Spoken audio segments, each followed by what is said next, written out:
நான் என்ன வணக்கம். ஒரு ஸ்விங் ட்ரேடிங் செட்டப்க்கு நான் என்ன ஃபாலோ பண்றேன் அப்டின்னா வந்து, ஒரு 20 மூவிங் ஆவரேஜ் இருக்கும். 200 மூவிங் ஆவரேஜ் இருக்கும். அது போக வந்து பார்த்தோம் அப்டின்னா, சிவகுமார் சார் லைன் இருக்கும். ஸோ இந்த சிவகுமார் சார் லைன் அப்டின்றது என்ன அப்டின்னா வந்து, இட்ஸ் ஃபிபனாக்கி வேல்யூஸ். ஸோ மார்க்கெட்ல நீங்க என்ன விதமான டெக்னிக்கல் யூஸ் பண்ணாலும், ஃபிபனாக்கி வேல்யூஸ்க்குன்னு ஒரு இம்பார்ட்டன்ஸ் இருக்கும். அந்த ஃபிபனாக்கி வேல்யூஸ்ல கண்டிப்பா மார்க்கெட் ரெஸ்பெக்ட் பண்ணும். அது எனி எனி சினாரியோவா இருக்கட்டும். ஈவன் கோல்டா இருக்கலாம், ஈவன் சில்வரா இருக்கலாம், பிட்காயினா இருக்கலாம், நாஸ்டாக்கா இருக்கலாம். அப்புறமா வந்து ஈவன் நிக்கை கூட நான் காமிக்கிறேன் பாருங்களேன். நிக்கை கூட வந்து உங்களுக்கு அந்த சிவகுமார் சார் லைன்ல வந்து சப்போர்ட் எடுத்துட்டு அதுக்கப்புறம் மேல போகும். சரிங்களா? ஸோ அந்த மாரி தான் ரீசன்ட் சினாரியோல நடந்துச்சு. ஸோ இப்ப சிவகுமார் சார் லைன எதுக்காக யூஸ் பண்ணலாம் அப்டின்னா, ஒரு என்ட்ரி வருது அப்டின்னா, அது சிவகுமார் சார் லைன தாண்டும்போது உங்களுக்கு ஒரு புல்லிஷ் கேண்டில் ஆகும்.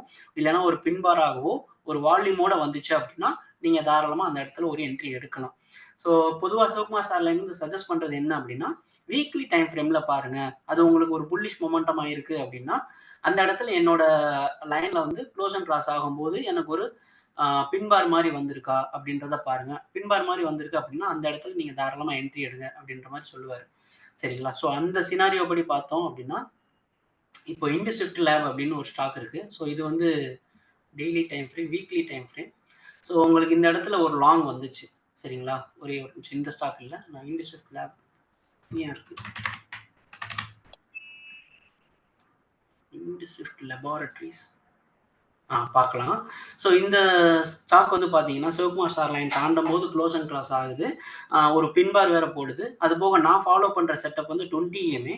20 இஎம்ஏவும் தாண்டி ஸ்ட்ராங்கா க்ளோஸ் வைக்கிது. ஸோ அப்படி க்ளோஸ் வைக்கும்போது என்ன ஆகும் அப்படின்னா, கண்டிப்பா இது அடுத்த சிவகுமார் சார் லைன தேடி போக ஆரம்பிக்கும். இந்த ஸ்டாக் வந்து ஒரு 2 டேஸ்க்கு முன்னாடி நம்ம வந்து ஒரு 2 வீக்ஸ்க்கு முன்னாடி நம்ம சொல்லியிருந்தோம் இந்த ஸ்டாக் மேல தான் போகும். ஃபர்தரா மொமெண்டம் நல்லா இருக்கு. Sivakumar sir line cross over ஆயிருக்கு அப்படின்னு. ஸோ இந்த ஸ்டாக் குடுத்துருக்க ரிட்டர்ன்ஸ் வந்து பார்த்தீங்கன்னா, 2 வாரத்துல 15% குடுத்திருக்கு. ஸோ இது வந்து நீங்க கண்டிப்பா டெக்னிக்கல் பார்க்கணும். டெக்னிக்கல் என்ன அப்படின்னா, ஒண்ணும் இல்ல 20 மூவிங் ஆவரேஜ் தாண்டி க்ளோஸ் அண்ட் கிராஸ் வச்சிருக்கணும். சிவகுமார் சார் லைன் தாண்டி க்ளோஸ் அண்ட் கிராஸ் வச்சு ஒரு புல்லிஷ் மொமெண்டம் இருக்கு அப்படின்னு நீங்க ஃபீல் பண்றீங்க அப்படின்னா, அந்த இடத்துல ஒரு மார்போஸ் கேண்டில் மாரியோ, இல்லன்னா பின் பார் மாரியோ இருந்துச்சு அப்படின்னா, நீங்க அந்த இடத்துல கண்டிப்பா லாங் போகலாம். ஸோ இந்த மாதிரி அல்ட்ராடெக் சரி, இப்ப நான் வந்து எடுத்துட்டேன். ஸோ எனக்கு வந்து அ ப்ராஃபிட் புக் பண்ணணும் அப்டின்னா, நீங்க வந்து கண்டிப்பா சிவகுமார் சார் லைன்ல பெரும்பாலான ஸ்டாக்ஸ் வந்து ரிஜெக்ஷன் ஆகுறதுக்கு உண்டான வாய்ப்பு நெறையவே இருக்கு. ஸோ அதனால அந்த பிரைஸ் கிட்ட வந்துச்சுன்னா, நீங்க அந்த பிரைஸ் அந்த லெவல்ஸ் கிட்ட வந்துச்சுன்னா, நீங்க உங்களோட வச்சிருக்கிற ஸ்டாக்க குடுத்துட்டு, அதுக்கப்புறமா திரும்ப அந்த லெவல் தாண்டி குளோஸ் அண்ட் கிராஸ் வைக்கும்போது ஸ்ட்ராங்கா புல்லிஷ் கேண்டில் வச்சால் ஒழிய நீங்க லாங் போகணும். ஸோ இப்போ அல்ட்ராடெக் சிமெண்ட் பார்த்தீங்க அப்படின்னா, இந்த இடத்துல தாண்டி க்ளோஸ் அண்ட் கிராஸ் வைக்குது. 20 எம்ஏ தாண்டிருச்சு. உங்களுக்கு வந்து சிவகுமார் சாலையும் தாண்டிருச்சு. ஸோ இந்த ரூ. 10,521 நீங்க என்ட்ரி ஆகுறீங்க அப்படின்னா, உங்களுக்கு வந்து டார்கெட் வந்து ரூ. 12,000 சரிங்களா? ஸோ இங்க பாருங்க, இங்க லைன் ட்ரா பண்ணிட்டேன். ஸோ அடுத்து இந்த கேப் வந்து எவ்வளோ இருக்கு அப்படின்னு நம்ம பார்த்தோம் அப்படின்னா, உங்களுக்கு கிட்டத்தட்ட வந்து 13%. அல்ட்ராடெக் சிமெண்ட்லாம் வந்து ஒரு ஃபியூச்சர் ஸ்டாக். ஃபியூச்சர் ஸ்டாக்னால இவ்வளோ தான் குடுக்க முடியும். ஒரு 10% 15% தான் குடுக்க முடியும். ஸோ அந்த மாதிரி நீங்க வந்து உங்களோட ட்ரேடிங் இருக்கிறத பிடிச்சுக்கணும். ஸோ அதே மாரி ஐடிசி. ஐடிசி என்ன மாதிரியான ஒரு ஸ்டாக் உங்க எல்லாருக்குமே தெரியும். ஸோ பெரும்பாலும் வந்து ஒரு இன்வெஸ்டரா இருக்கிறவங்க ஃபர்ஸ்ட் கேள்விப்படுற பேர் வந்து ஐடிசி தான் கேள்விப்படுவாங்க. ஸோ ஐடிசி வீக்லி டைம் ஃப்ரேம்லயும் நீங்க பார்க்கலாம். ரூ. 435 தாண்டும்போது ஒரு புல்லிஷ் கேண்டில் வச்சிருக்கு. ஆனா இந்த ஸ்டாக் இந்த விலைக்கு கீழ கொண்டு போக விரும்பல. இதுக்கு முன்னாடி இந்த பிரைஸ் கிட்டயே தான் சுத்திட்டு இருக்காங்க. ஆனா இந்த பிரைஸ தாண்டும்போது ஒரு பெரிய வால்யூம் போட்டு கம்ப்ளீட்டா அங்கிருந்து மேல எடுத்துட்டாங்க. ஸோ இப்ப இந்த ஸ்டாக் நமக்கு கண்ண மூடிட்டு சொல்லலாம் ரூ. 550 வரைக்கும் போகும். அப்படி இல்லன்னா, இப்போ உடனே போகலைனாலும் கன்சாலிடேட் ஆயி, சைட்வேஸ் ஆயி, திரும்ப இந்த ரூ. 550 கண்டிப்பா போய் அங்கருந்து மேபி ரிஜெக்ஷன் வரலாம். ஸோ ஒரு என்ட்ரி பாயிண்ட்டாவும் நீங்க கன்சிடர் பண்ணலாம். எக்ஸிட் பாயிண்ட்டாவும் நீங்க கன்சிடர் பண்ணலாம்.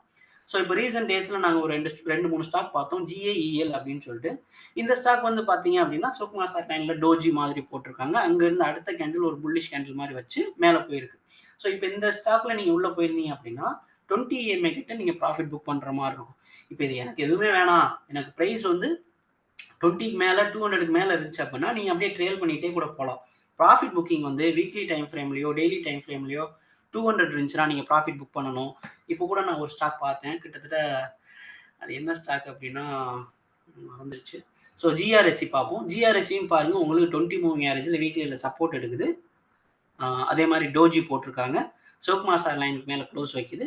ஸோ இந்த ஸ்டாக் வந்து ரூ. 1913 ரூ. 2300 வரைக்கும் போறதுக்கு உண்டான வாய்ப்பு இருக்கு அப்படின்ற மாரி. ஸோ இது எல்லாமே எப்படி நம்ம கால்குலேட் பண்ணி சொல்றோம் அப்படின்னா, உங்களுக்கு வால்யூம் பார்க்குறீங்க, 20 மூவிங் ஆவரேஜ் பார்க்குறீங்க, 200 மூவிங் ஆவரேஜ் பார்க்குறீங்க. ஒரு ஸ்டாக் வந்து நீங்க புல்லிஷா இருக்க போகுது அப்படின்னு நீங்க ஃபீல் பண்றீங்க அப்படின்னா, அந்த ஸ்டாக் எடுக்க வேண்டிய லொகேஷன் வந்து மூவிங் ஆவரேஜ் 2 மூவிங் ஆவரேஜும் சுருங்கி இருக்கிற இடத்துல எடுத்தா மட்டும் தான் நீங்க பெருசா ஒரு மொமெண்டம் எதிர்பார்க்க முடியும். வால்யூம் எதிர்பார்க்க முடியும். அது போக மூவ்மெண்ட்டும் எதிர்பார்க்க முடியும். நீங்க ரொம்ப போய் எக்ஸ்பேண்ட் ஆன பின்னாடி போய் எடுத்தீங்க அப்படின்னா, அந்த ஸ்டாக் கண்டிப்பா ரீட்ரேஸ்மென்ட்க்கு வரும். ஸோ இப்ப அதுக்குரிய எக்ஸாம்பிள் நான் ஒண்ணு காமிக்கிறேன். எம்ஹெச் ஆர்ஐஎல் இது வந்து டே டைம் ஃப்ரேம் காமிக்கிறேன் பாருங்க. ஸோ இது வந்து டே டைம் ஃப்ரேம்ல மூவிங் ஆவரேஜ் எவ்வளவு அலைன் ஆயிருக்கு பாருங்க. இதுக்கு முன்னாடி எக்ஸ்பேண்ட் ஆயிருக்கும் கண்டிப்பா. ஒரு நல்ல மொமெண்டம் குடுத்திருப்பாங்க. அதனால இந்த மூவிங் ஆவரேஜ்லாம் எக்ஸ்பேண்ட் ஆயிருக்கும். எக்ஸ்பேண்ட் ஆனா அந்த ஸ்டாக் கண்டிப்பா கீழ வந்தே ஆகணும். இங்க நீங்க சிவகுமார் சாரோட லைன் இம்பார்ட்டன்ஸ பாருங்க. இந்த ஸ்டாக் இவ்வளவு நாளா கன்சாலிடேட் தான் ஆயிருக்கு. ஸோ சிவகுமார் சார் லைன் தாண்டுன உடனே அது எப்படி மொமெண்டம் எடுக்குது அப்படின்றத பாருங்க. அதே மாரி கீழ வர்றதுக்கும் இந்த இடத்துல இதுக்கு மேல போவோமா வேணாமான்னு ஒரு யோசனையிலே தான் இருக்கு. ஸோ மறுபடியும் இந்த ஸ்டாக் இந்த லைன தாண்டும்போது எந்த அளவுக்கு புல்லிஷா இருக்குன்னு பாருங்க. ஸோ இந்த வேல்யூஸ்க்கு there is a importance. So அந்த இம்பார்ட்டன்ஸை சிவகுமார் சார் புரிஞ்சுக்கிட்டு அதுக்கு ஒரு ஸ்க்ரீனர் அதுக்கு ஒரு வேல்யூஸ் கொடுத்து அந்த வேல்யூஸ்க்கு வந்து ஒரு இண்டிகேட்டர் டெவலப் பண்ணியிருக்கோம். So thanks to Madan also. So இந்த இண்டிகேட்டர் டெவலப் பண்ணது மதன். ஸோ இந்த இண்டிகேட்டர் டெஃபினட்டா உங்களோட ஸ்விங் ட்ரேடிங்க்கு மஸ்ட் இருக்க வேண்டிய டூல். எதுக்காக யூஸ் பண்ணலாம் அப்படின்னா, என்ட்ரிக்காகவும் யூஸ் பண்ணலாம், எக்ஸிட்டுக்காகவும் யூஸ் பண்ணலாம். நீங்க யாரையும் எதிர்பார்க்கணும்னு அவசியம் இல்ல. சப்போர்ட் அண்ட் ரெசிஸ்டன்ஸ் எங்க இருக்கு? இந்த ஸ்டாக் ஃபர்தரா இங்க இருந்து கீழ போகுமா? மேல வருமா? அப்படின்னு. ஸோ சப்போர்ட் அண்ட் ரெசிஸ்டன்ஸ்க்கு நான் பார்க்குற 2 டூல். ஒண்ணு வந்து பிவோட் பாயிண்ட் பார்ப்பேன். Weekly time frame and monthly time frame பார்ப்பேன். மோர் ஆர் லெஸ் 2ம் சேமா தான் இருக்கும். அடுத்து வந்து சிவகுமார் சார் லைன் பார்ப்பேன். இந்த 2ல தான் ப்ராஃபிட் புக்கிங் ஏரியாஸா இருக்கும். அது போக என்ட்ரி ஏரியாஸும் ஒரு R2 தாண்டிருச்சு, ஒரு புல்லிஷ் மொமெண்டம் இருக்குன்னா, அங்க ஒரு புல்லிஷ் மொமெண்டம் எதிர்பார்க்கலாம். அடுத்து வந்து பார்த்தோம் அப்படின்னா சிவகுமார் சார் லைன். ஸோ இதுல ஃபர்ஸ்ட் பிரியாரிட்டி குடுக்குறது சிவகுமார் சார் லைன். 2வது பிவோட் பாயிண்ட். அடுத்து வந்து நமக்கு என்ட்ரி குடுக்குறதுக்கு பக்கத்துல எதுவும் தடைகள் இருக்கா? தடைகள்னா நான் எத பார்ப்பேன் அப்படின்னா, மூவிங் ஆவரேஜ்ல ஏதாவது ரிஜெக்ஷன் இருக்கலாமா? இப்ப எஸ்பிஐ கார்டு பார்க்குறோம் நம்ம. எஸ்பிஐ கார்டு நான் காமிக்கிறேன் பாருங்க. எஸ்பிஐ கார்டு வந்து ப்ராஃபிட் புக்கிங் பண்ணணும் அப்படின்னா, கண்டிப்பா நீங்க வீக்லி டைம் ஃப்ரேம் பாருங்க. இங்க பாருங்க உங்களுக்கு இங்க ரிஜெக்ஷன் இருக்கும். ஸோ அப்ப இந்த ஸ்டாக் இங்க இருந்து இவ்வளவு தூரம் தான் போகும். ரூ. 810 வரைக்கும் தான் போகும். கண்டிப்பா அங்க ரிஜெக்ஷன் ஆகும். ஸோ அதையும் தாண்டி புல்லிஷ் ஆகுது அப்படின்னா, கண்டிப்பா சிவகுமார் சார் லைன் வரைக்கும் போகும். ஸோ இதுக்கு முன்னாடி அங்க போயிருக்கு. அங்க மறுபடியும் மேல போக ட்ரை பண்ணி அங்க இருந்து அடிச்சு விட்டாங்க. கீழ வந்துருச்சு. கீழ வந்து எங்க வந்து நிப்பாட்டியிருக்காங்க பஸ் ஸ்டாப் ரூ. 670 சிவகுமார் சார் லைன். ஸோ இங்க இருந்து அப்படியே மறுபடியும் புல்லிஷ் ஆகி மேல கொஞ்சம் கொஞ்சமா போறதுக்கு வாய்ப்பு இருக்கு. ஸோ இந்த மாதிரி நீங்களே உங்களோட ஸ்டாக்க அனலைஸ் பண்ணிக்கலாம். ஸோ வந்து ஒரு சப்போர்ட் அண்ட் ரெசிஸ்டன்ஸ் எங்க இருக்கு, எப்படி இருக்கு அப்படின்னு பார்க்கறதுக்கு 2 டூல் இருக்கு. ஒண்ணு பிவோட் பாயிண்ட், இன்னொன்னு வந்து சிவகுமார் சார் லைன். சரி எக்ஸிட் ஆகுறதுக்கு மூவிங் ஆவரேஜும் நீங்க யூஸ் பண்ணிக்கலாம். சிவகுமார் சார் லைனையும் யூஸ் பண்ணிக்கலாம். என்ட்ரிக்கும் எக்ஸிட்டுக்கும் இந்த 2, 3 விஷயங்கள் பார்த்தாலே போதும். உங்களோட ஸ்விங்குக்கு பெரிய சக்சஸ்ஃபுல் குடுக்கறதுக்கு உண்டான வாய்ப்பு நிறையவே இருக்கு. ஆட் ஆன் டூ தட் நீங்க சங்கர் சார் லைனையும் நீங்க ஆட் பண்ணிக்கோங்க என்ட்ரி. சரிங்களா? ஸோ இப்ப நீங்க சங்கர் சார் லைன்ல ஆட் பண்றீங்க அப்படின்னா வந்து உங்களுக்கு ஒரே ஒரு நிமிஷம். அதையும் ஒரு என்ட்ரிக்கு அத நீங்க யூஸ் பண்ணிக்கணும். அது எக்ஸிட்க்கு யூஸ் பண்ணக்கூடாது. ஸோ என்ட்ரிக்கு நீங்க யூஸ் பண்ணிக்கிட்டீங்கன்னா, உங்களுக்கு இன்னும் கொஞ்சம் கன்ஃபர்மேஷன். ஸோ ஓகே இந்த ஸ்டாக் வந்து மேல போறதுக்கு உண்டான பாசிபிலிட்டீஸ் இருக்கு. இப்ப பாருங்க. இப்போ இன்னைக்கு வந்து நான் என்ன ஸ்டாக் காமிக்கிறேன் பாருங்க. எம்ஹெச்ஆர்ஐஎல் பார்ப்போம். ஸோ உங்களுக்கு இதுதான் வந்து நேத்தோட குளோஸ். ஆக்சுவலா டே டைம் ஃப்ரேம் மாத்திக்கிறேன் பாருங்க. ஸோ இப்ப சங்கர் சார் லெவல தாண்டிருச்சு. க்ளோஸ் அண்ட் கிராஸ் வச்சிருச்சு. அதே மாரி 20 மூவிங் ஆவரேஜும் தாண்டி க்ளோஸ் அண்ட் கிராஸ் வச்சிருச்சு. பெரிய வால்யூமும் வச்சிருச்சு. சிவகுமார் சார் லைனையும் தாண்டிருச்சு. ஸோ இந்த இடத்துல நான் லாங் போவேனான்னு கேட்டீங்கன்னா, கண்டிப்பா நான் லாங் போயிருப்பேன். இந்நேரமே போயிருப்பேன் நானு. என்னோட ஸ்டாப் லாஸா நான் எத கன்சிடர் பண்ணுவேன் அப்படின்னா, ஃபர்ஸ்ட் வந்து இந்த கேண்டிலோட லோ ஒண்ணு வைப்பேன். அப்படி இல்ல எனக்கு வந்து கேண்டிலோட சைஸ் சின்னதா தான் இருக்கு. ஒரு 5% தான் இருக்கு அப்படின்னா, அடுத்து வந்து 200 மூவிங் ஆவரேஜ் வைப்பேன்.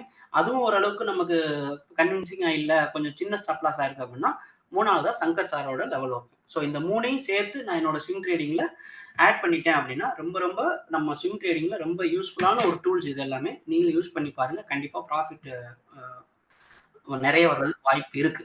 ஓகேங்களா? ஸோ நன்றி. வணக்கம்.